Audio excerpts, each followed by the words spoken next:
ini insyaallah kita akan mengkaji kitab Ta'lim Muta'allim yang semestinya dilaksanakan setiap Jumat malam Sabtu di aula Pondok Pesantren Bahrul Maghfirah, karena ada sesuatu yang tidak memungkinkan untuk melakukan pengajian di malam Sabtu, maka hari ini kita akan mengkaji melalui online.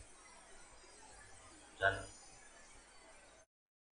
hari ini kita akan berbicara tentang ta'zimul ilmi wa ahlihi, faslun fi ta'zimil ilmi wa ahlihi. Bab menjelaskan tentang memuliakan ilmu dan ahli ilmu, memuliakan ilmu dan memuliakan orang yang mempunyai ilmu. Ini penting sekali bagi para santri dan juga mungkin bagi siapa saja yang menuntut ilmu. I'lam bi anna talibal ilmi la yanalul ilma wa la yantafi'u bihi illa bi ta'zimil ilmi wa ahlihi.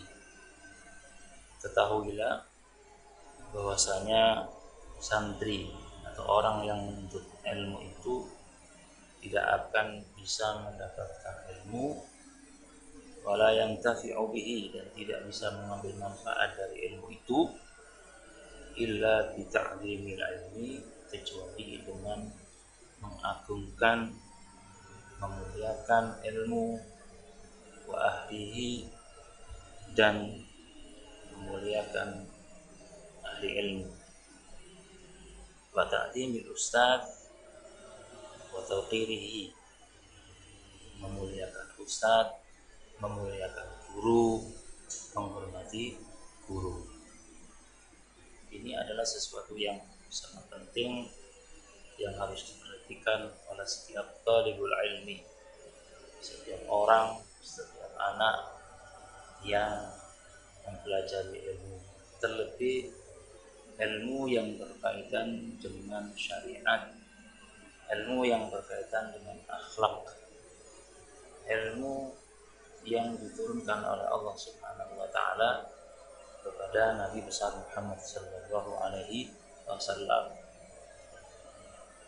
Zaman sekarang ini banyak orang yang tidak memperhatikan hal ini, sehingga mereka hanya memiliki ilmu saja, tetapi keberkahan dari ilmu itu tidak dimiliki.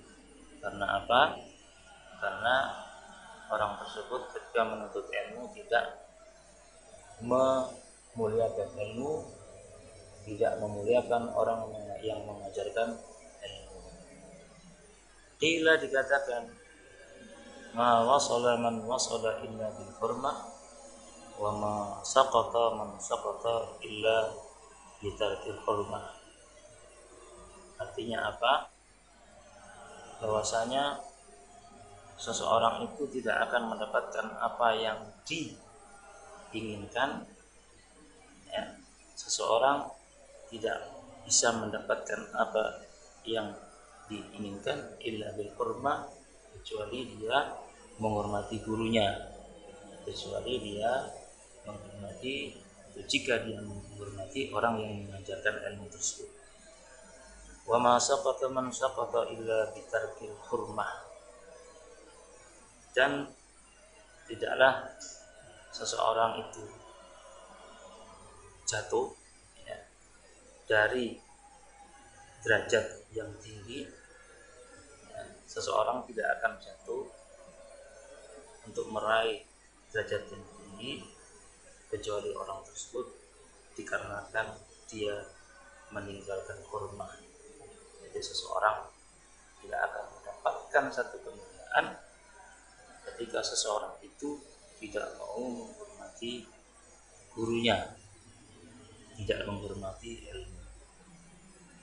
Wa qila al-hurmatu khairun minat ta'ah. Dikatakan di sini bahwasanya al-hurmah memuliakan guru, memuliakan orang yang mengajar ilmu itu khairun, lebih baik minat ta'ati daripada ketaatan. Ala tara anna al-insana la yakfuru bil ma'siyati wa innama yakfuru bi tarkil hurmah. Tahuilah bahwasanya seseorang manusia itu tidaklah kufur karena maksiat. Seseorang itu tidak menjadi kafir karena dia melakukan satu kemaksiatan. Wa innama yakfuru bi tarkil hurmah. Tetapi orang tersebut menjadi kufur karena meninggalkan hurmah. Orang itu menjadi kufur karena meninggalkan hurmah. Hurmah di sini yang dimaksud adalah di antaraka hurmata amrillahi wa nahyihi bi an istakhaffahu wa istahana bihi wal istighfaf wal istihana. Ya, bahwasanya seseorang itu kufur di sini karena dia telah meremehkan apa yang telah diperintahkan oleh Allah, merendahkan apa yang diwajibkan oleh Allah kepadanya. Maka bi anna tarka hurmati amrillah wa nahyi kufrun mahdhun, merupakan satu kekufuran yang. Wa min ta'dimil ilmi, dan di antara mengagungkan atau memuliakan ilmu adalah ta'zimul muallim, memuliakan muallim. Muallim itu ustaz, muallim itu guru. Qala Ali karramallahu wajhah, berkata Sayyidina Ali karramallahu wajhah, ana abdu man 'allamani harfan wahidan in syaa'a ba'a wa in syaa'a a'taqa wa in syaa'a istaraqa. Apa kata sahabat Ali radhiyallahu anhu? Sahabat Ali beliau mengatakan, ana abdu man 'allamani harfan. Saya adalah budaknya orang yang mengajariku harfan wahidan, satu huruf. Jadi sahabat Ali radhiyallahu anhu memposisikan dirinya sebagai budaknya orang yang mengajarkan dia, yang mengajarkan beliau walaupun cuma satu huruf. Ini adalah satu penghormatan yang luar biasa, sehingga tidak heran jika sahabat Ali mendapatkan satu kemuliaan dari Allah Subhanahu wa taala, yaitu ilmu yang luar biasa. Sampai-sampai Rasulullah sallallahu alaihi wasallam bersabda, ana madinatul ilmi wa ali babuha. Kata Rasulullah, saya ini adalah gudangnya ilmu, saya ini adalah kotanya ilmu. Sedangkan Ali babuha, Ali adalah pintunya gudang tersebut. Luar biasa. Ketika seseorang ingin memasuki satu tempat yang di situ pasti melalui pintu, maka tidak akan mampu untuk memasuki tempat tersebut atau ruangan tersebut kecuali orang itu harus memasuki pintunya. Sementara sahabat Ali radhiyallahu anhu adalah babul ilmi, pintunya ilmu. Kata beliau, insya'a ba'ah. Kalau orang yang mengajarkan aku tadi, mengajarkan ilmu kepada aku tadi, berkehendak untuk menjual aku, maka beliau rela untuk dijual. Karena beliau memposisikan dirinya sebagai budak. Seseorang yang memiliki budak itu punya hak untuk menjual ataupun memperdagangkan. Ya. Itu seorang sayyid, seorang pemilik budak. Nah, budak itu tergantung kepada sayyidnya. Budak tergantung kepada majikannya. Ya. Karena memang seorang budak itu sepenuhnya dimiliki oleh sayyidnya, ya. Karena dalam memperoleh budak itu biasanya harus membeli dulu. Oleh karena itulah maka peran guru itu sangat penting. Keberkahan seseorang itu bukan karena banyaknya ilmu yang didapatkannya, tetapi karena penghormatannya yang luar biasa, penghormatannya yang sempurna kepada seorang muallim, seorang guru, seorang ustaz. Wa in sya'a istaraqqa. Kalau si sayyid atau orang yang memiliki budak itu ingin menjadikan dia budak atau apa namanya istaraqqa, menjadikan dia budak lagi, ya, tidak memerdekakannya, tidak menjual, ya terserah. Itu adalah hak dari siapa? Dari sayyidnya. Maka penghormatan yang luar biasa harus dilakukan oleh talibul ilmi kepada seorang guru. Waqad qala Nabi sallallahu alaihi wasallam, "Man 'allama 'abdan ayatan min kitabillahi fahuwa maulahu." Sampai begitu Rasulullah bersabda. Barang siapa yang mengajarkan seorang hamba satu ayat saja min kitabillahi, dari ayatan min kitabillahi, satu ayat dari kitab Allah, fahuwa maulahu, maka orang yang mengajarkan itu layak untuk menjadi tuannya. Orang yang mengajarkan itu layak untuk menjadi tuannya. Maka para santri yang sekarang ada di rumah dan menyaksikan, mendengarkan pengajian online ini, jika nanti kembali ke pesantren, ya, harus benar-benar menjalankan apa yang kita pelajari dalam kitab Ta'limul Muta'allim. Jika para santri ingin mendapatkan ilmu yang bermanfaat. Pondok pesantren merupakan satu lembaga pendidikan yang berbeda dengan lembaga pendidikan yang lainnya. Kalau di pendidikan, lembaga-lembaga pendidikan selain pesantren, mungkin memang mereka mengajarkan pengetahuan, juga mengajarkan tentang budi pekerti mungkin. Tetapi biasanya sebatas pada pengetahuan, ya, karena pengajar yang ada di lembaga-lembaga tersebut hanya berada di sekolahan atau lembaganya sesuai dengan waktu yang ditentukan.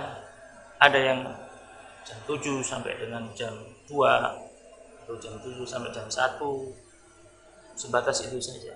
Tapi kalau di pesantren itu 24 jam, ya, kalian semuanya diperhatikan betul. Kalian benar-benar dididik untuk menjadi orang-orang yang memiliki karakter. Jadi pendidikan yang berkarakter itu adalah pendidikan pesantren, ya, pendidikan pesantren. Karena kita tidak hanya diajari pengetahuan bagaimana kewajiban menjalankan sholat, tetapi kita didisiplinkan untuk sholat 5 waktu secara berjamaah. Kemudian juga hal-hal yang ibadah-ibadah yang sifatnya sunnah yang di lain tempat mungkin tidak dilakukan, ya. Di pesantren, kebanyakan pesantren biasanya mewajibkan, yaitu puasa Senin Kamis atau puasa sunnah. Yang lainnya itu menjadi sebuah kewajiban. Bahkan sholat duha juga diwajibkan, sholat tahajud juga diwajibkan. Ini dalam rangka apa? Dalam rangka membentuk satu karakter yang nantinya kalau sudah keluar dari pesantren benar-benar menjadi orang-orang yang mampu memberikan contoh kepada masyarakat, yang mampu memberikan ilmu kepada masyarakat dan memberi contoh kepada masyarakat. Itulah perbedaan antara lembaga pendidikan di pesantren dan lembaga pendidikan di tempat-tempat selain pesantren. Agar para santri yang di rumah sekarang, yang berada di rumah karena asatidz, guru-guru yang di pesantren tidak lagi bisa dan tidak lagi mampu untuk memperhatikan kalian, ya, tidak bisa menjaga dan juga tidak bisa lagi mendisiplinkan secara dekat dengan kalian, maka kalian harus belajar mandiri untuk mendisiplinkan diri, dan melakukan kebiasaan-kebiasaan yang ada di pondok. Kalau itu kalian lakukan, berarti ilmu yang dipelajari di pondok itu bermanfaat, ya, karena tanpa ada paksaan dari pengurus, dari ustadz yang ada di pesantren, kalian mampu untuk melakukan secara mandiri. Sholat duha dilakukan sebagaimana mestinya, sholat jamaah 5 waktu seperti di pondok sudah 5 waktu dilakukan, kemudian wirid-wiridan yang lainnya, kemudian sholat tahajud, kemudian sholat witir yang sudah biasa dilakukan. Maka jika dilakukan di rumah dengan sebaik-baiknya, maka berarti kalian telah menjadi orang yang telah mampu mengamalkan ilmu yang diajarkan di dalam pondok pesantren. Nah, dan peran orang tua, saya harap kalau sekarang ada orang tua wali santri yang menyaksikan acara ini, diharap juga punya peran yang besar agar anaknya dijaga juga, diperhatikan juga, membaca Al-Qur'annya juga diperhatikan, sholatnya juga diperhatikan. Kemudian juga kemarin diberikan tugas menghafalkan matan, menghafalkan nazam, itu juga harus diperhatikan, ya. Nanti kalau sudah kembali ke pondok, semuanya akan ditagih seberapa jauh kesungguhan ketika ada di rumah dan sebesar apa kepedulian orang tua terhadap anaknya ketika anaknya itu ada di rumah. Anggap saja bahwa sama orang tua itu adalah pengurus, ya. Anggap saja orang tua itu adalah pengurus. Sebab kalian biasanya orang tua dengan menghadapi pengurus biasanya beda. Ada manjanya dengan orang tua, dan orang tua tidak boleh memanjakan anaknya ketika dia ada di rumah, agar ilmu yang didapat, kebiasaan-kebiasaan yang didapat di pondok pesantren itu tetap dijalankan, ya. Kalau tidak, maka libur yang lama ini manfaatnya sedikit buat anak-anak santri. Ma'asyiral talabah rahimakumullah, karena menuntut ilmu itu merupakan satu kewajiban bagi kita umat Islam, maka dimanapun kita berada, kapanpun kita berada, kita dituntut untuk menuntut ilmu. Dimanapun, tidak terbatas di pondok, di rumah pun kita bisa menuntut ilmu, ya. Masa muda adalah masa emas. Jika masa muda kita gunakan waktunya dengan sebaik-baiknya, maka di masa yang akan datang kita akan menjadi manusia yang berguna. Waktu muda jika kita manfaatkan dengan sebaik-baiknya, kita isi dengan belajar, kita isi dengan ibadah, maka waktu muda itu akan melahirkan sesuatu yang berharga ketika kita ada di masa tua. Ya. Oleh karena itulah, maka saya benar-benar mengharap kepada santri semuanya dan wali santri juga agar memperhatikan hal ini, agar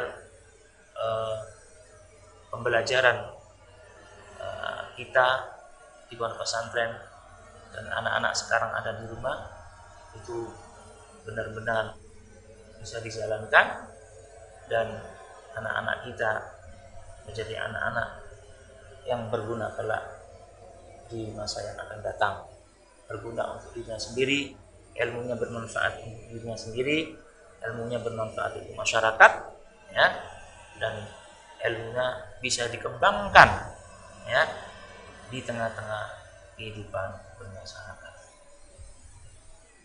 Ma'asyiral talabah rahimakumullah.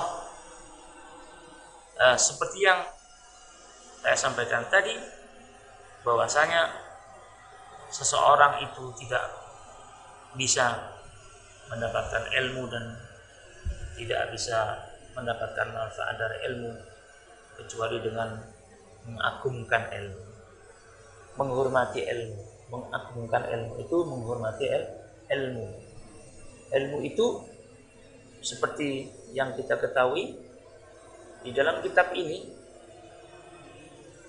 berisikan ilmu. Kitab ini berisikan ilmu. Maka apa yang ada di dalam kitab ini harus dihormati. Ya, apa yang ada dalam kitab ini harus dihormati.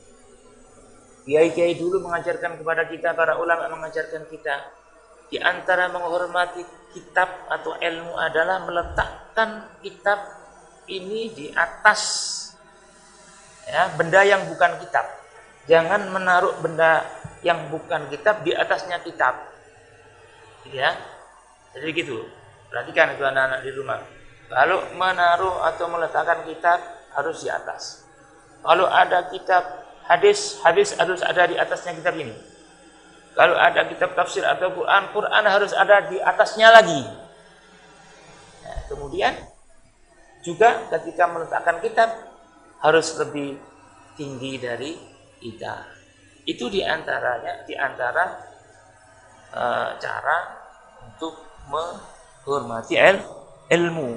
Maka tidak heran jika ulama-ulama terdahulu itu ilmunya barakah. Karena mereka tidak pernah seenaknya sendiri meletakkan kitab. Ya, tidak seenaknya sendiri meletakkan kitab. Ya, kitab selalu dibawa, bahkan cara membawanya seperti ini. Ya, cara membawa kitab semacam ini. Terlebih ketika membawa Al-Quran. Nah, Al-Quran ilmunya lebih tinggi karena firman Allah.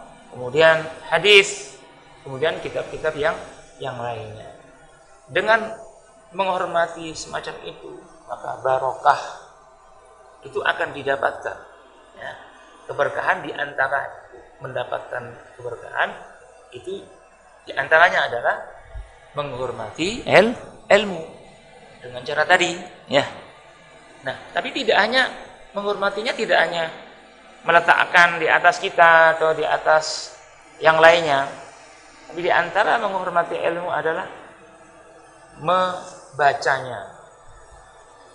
Kitab itu harus dibaca, kitab itu harus dimutalaah. Kalau kita hanya meletakkan di atas almari misalkan, kemudian tidak pernah kita baca, itu juga tidak menghormati itu. Ya. Jika kita membeli Al-Qur'annya taruh di atas pulpen tinggi, tidak pernah dibaca sampai berdebu, itu tidak menghormati juga. Ya. Ketika kita membaca Al-Qur'an kita baca, berarti kita menghormati ilmu yang ada dalam Al-Qur'an, kalamullah. Ketika kitab hadis kita baca, mutalaah, ya, kita pelajari, itu menghormati, ya, menghormati. Dan juga kitab-kitab yang lainnya, itu diantara arti tadi ilmi, menghormati ilmu. Dan yang lebih tinggi lagi, puncak dari penghormatan kepada ilmu adalah mengamalkan ilmu. Puncak penghormatan terhadap ilmu adalah mengamalkan ilmu tersebut. Apa gunanya ilmu tidak diamalkan? Boleh kita memiliki kitab yang banyak seperti di belakang ini, kitabnya banyak ini, ya, boleh kita memiliki, ya, boleh. Kitab apa saja boleh kita miliki. Tapi jika kitab ini isinya tidak kita amalkan, atau sama sekali kita tidak amalkan, mungkin kita tidak bisa mengamalkan secara keseluruhan. Kita punya kitab, misalkan ada 100 kitab, 200 kitab, mungkin tidak semuanya bisa kita amalkan.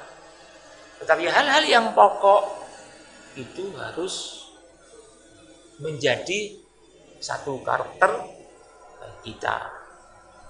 Ya, kalau itu kita lakukan, maka itu masuk dalam kategori ta'limul ilmi. Puncak dari penghormatan kepada ilmu adalah mengamalkan ilmu. Saya ulang lagi, puncak dari penghormatan terhadap ilmu adalah mengamalkan ilmu. Tidak ada lain. Ya, itu puncaknya. Berapa banyak orang yang tahu ilmu tetapi ilmunya banyak, tapi ilmu cuma buat hafalan saja. Tidak ada pengamalannya. Bahkan perilakunya bertentangan dengan ilmu yang dimilikinya. Ketika seseorang memiliki ilmu bahwasanya mencuri itu sesuatu yang haram, tahu dia. Ya, hukumnya mencuri haram. Tapi kemudian dia mencuri. Ilmunya ada bahwa itu haram, tapi dia mencuri. Ya. Ada lagi juga misalkan sholat itu wajib, tahu sholat itu wajib. Belajar dia. Mulai kecil belajar bahwa sholat itu wajib. Pengetahuannya masuk dalam dirinya. Sholat itu wajib, puasa itu wajib. Tetapi tidak diamalkan. Tidak diamalkan. Berarti orang itu tidak memuliakan ilmu itu. Ilmu tidak mau nantinya. Ilmu akhirnya hilang dari dirinya.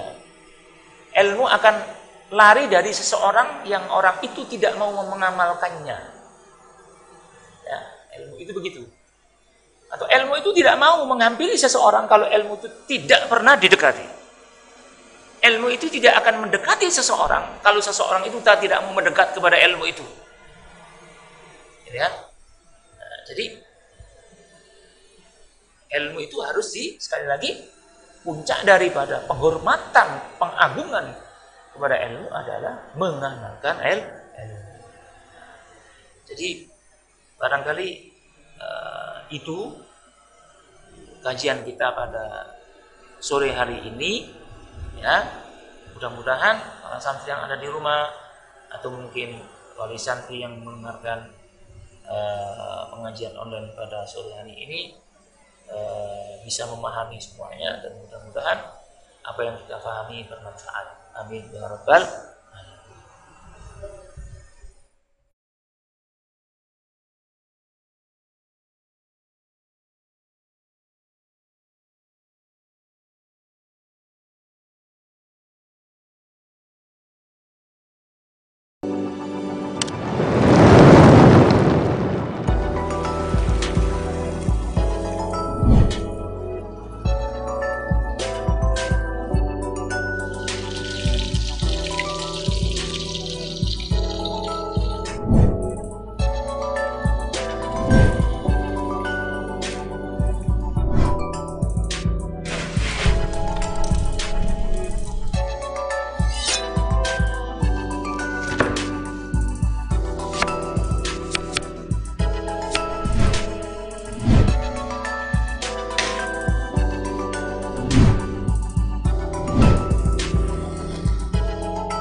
menyaksikan ya dari M-Fakih, bagaimana cara menghargai ilmu yang kita dapat agar ilmu itu bermanfaat.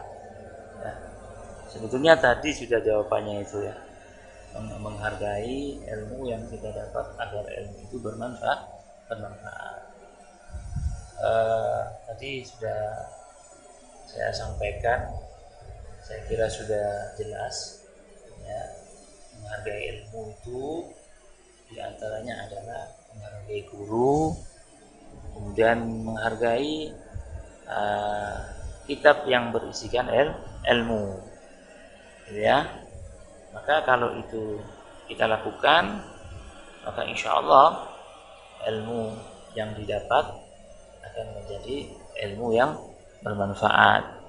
Menghormati guru itu penting ya, menghargai guru itu penting ya, karena tanpa mereka, tanpa guru yang mengajarkan kepada kita, kita tidak mengetahui apa-apa ya, kita tidak mendapatkan sesuatu apapun tanpa adanya guru ya. Guru itu siapa? Ya banyak guru itu. Sebenarnya tidak hanya guru sanawiyah, SMP, guru aliyah atau guru SMA. Guru yang mengajarkan kita mulai dari dasar itu adalah orang-orang yang sangat berjasa untuk kita semuanya. Gitu ya. Nah, kalau itu kita lakukan, maka insya Allah ilmu kita akan bermanfaat ya. Bermanfaat itu ada dua. Satu, bermanfaat untuk dirinya, bermanfaat untuk dirinya sendiri. Apa yang dimaksud dengan bermanfaat untuk dirinya sendiri?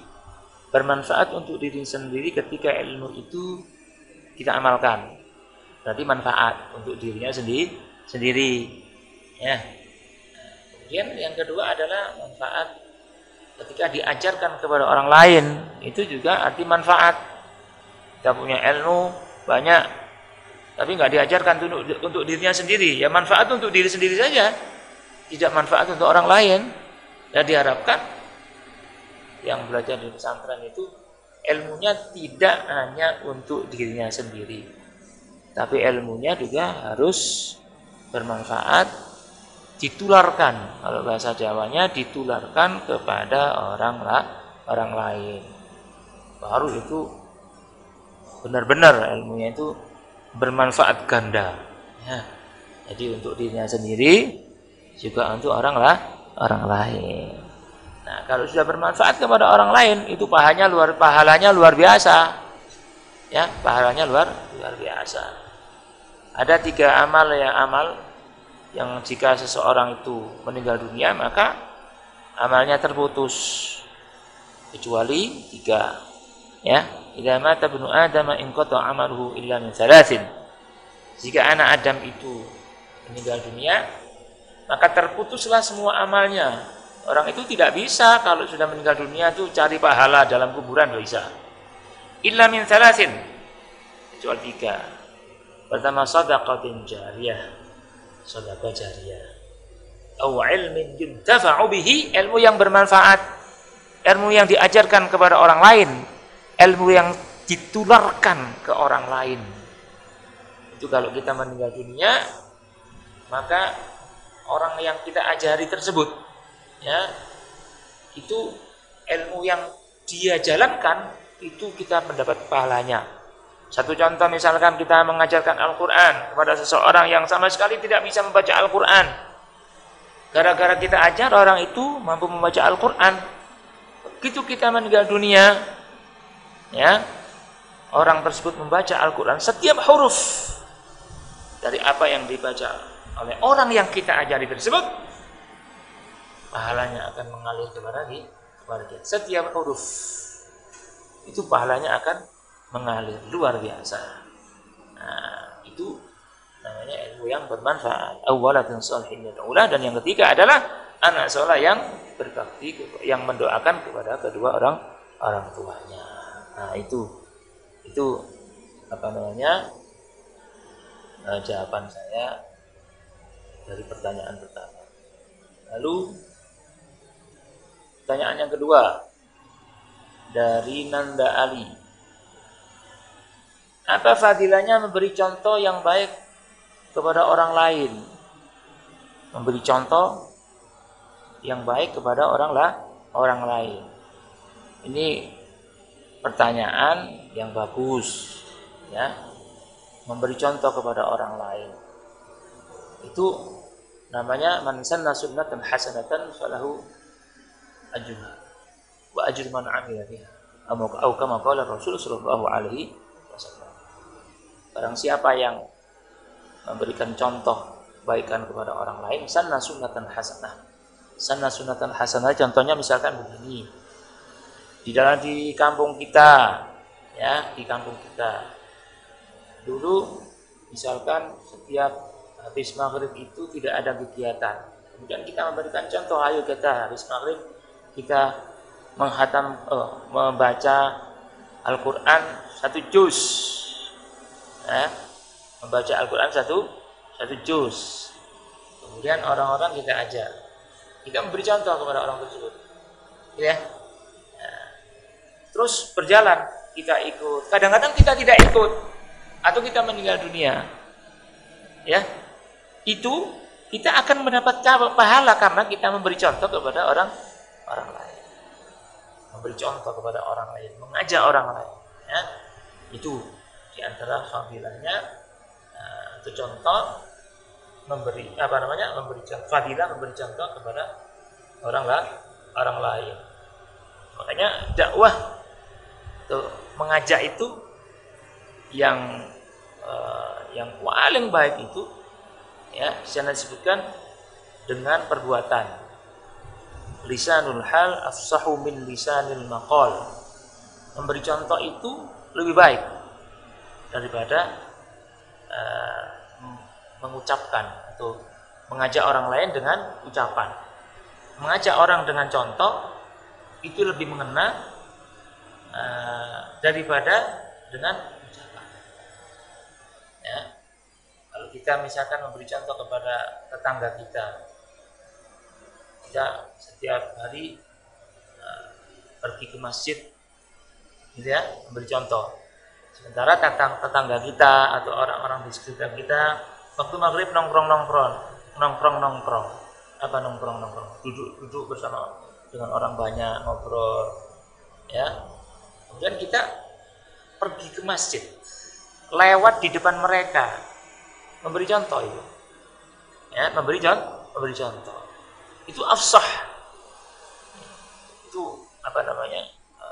lebih mengena daripada kita dengan ucapan. Terkadang kalau kita mengajak orang dengan ucapan, itu kalau orangnya bisa menerima ucapan kita, itu akan baik. Tapi kalau tidak bisa menerima nasihat kita atau ucapan kita, itu biasanya yang terjadi adalah kesalahpahaman. Orang diajak untuk melakukan kebaikan, ketika orang itu melakukan keburukan, ini yang sulit. Mengajak orang untuk baik pada saat orang itu melakukan keburukan, itu tantangannya luar biasa, nggak mudah itu. Ya, tidak semua orang mampu untuk melakukannya. Siapa saja itu sulit untuk melakukannya.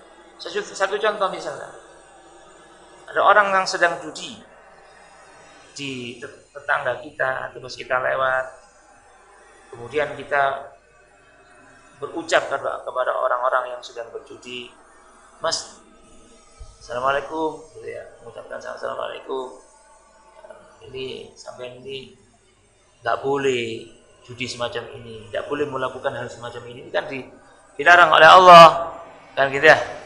Apa jawabannya? Pasti salah paham. Akan terjadi pertengkaran di situ, akan terjadi adu mulut di situ, bahkan mungkin bisa berantem. Nah, itu pakai ucapan gitu, ya, pakai ucapan dakwah, pakai ucapan di saat seseorang melakukan keburukan. Tapi kalau seseorang tidak melakukan keburukan dalam keadaan santai atau dalam keadaan keadaan yang tidak melakukan kemaksiatan, ya mungkin diterima oleh seseorang, ya mungkin diterima oleh seseorang, tapi kita melihat dulu orangnya juga, lihat dulu orang. Nah itulah ajakan, ya. Mengajak kepada orang itu semacam itu, resikonya semacam itu. Ya. Tapi mengajak kepada orang itu harus, karena ini termasuk amar ma'ruf nahi munkar. Ya, amar ma'ruf nahi munkar itu dianjurkan, ya, diperintahkan di dalam Al-Quran maupun di dalam hadis Rasulullah SAW. Gitu ya. Jadi memberikan contoh kepada orang lain itu dengan pakai hal, dengan pakai perbuatan, itu biasanya lebih mengena, ya. Orang menjadi tertarik kadang-kadang lihat apa yang kita lakukan. Ya. Kemudian pertanyaan ketiga dari Sultan, Mas berapa itu? Apa ada kewajiban ilmu yang telah kita pelajari di pondok? Apa ada kewajiban ilmu yang telah kita pelajari di pondok? Lalu apa hukumnya jika tidak mengamalkannya? Apa kewajiban ilmu? Pertanyaannya gitu ya. Apa kewajiban ilmu yang telah kita pelajari di pondok? Mungkin pertanyaannya begini. Apa kewajiban kita setelah mendapatkan ilmu di pondok? Ya. Kewajibannya apa setelah kita mendapatkan ilmu di pondok? Dituntut untuk melakukan. Terlebih yang wajib. Ya harus dilakukan. Nah, lalu hukumnya jika tidak mengamalkannya bagaimana? Kalau sesuatu itu wajib kemudian tidak diamalkan, ya dosa. Makanya saya sampaikan tadi bahwasanya mengamalkan ilmu itu puncak daripada ta'limul ilmi. Penghormatan kepada ilmu itu puncak. Ya, puncaknya semacam itu. Maka tidak boleh kalau kemudian tidak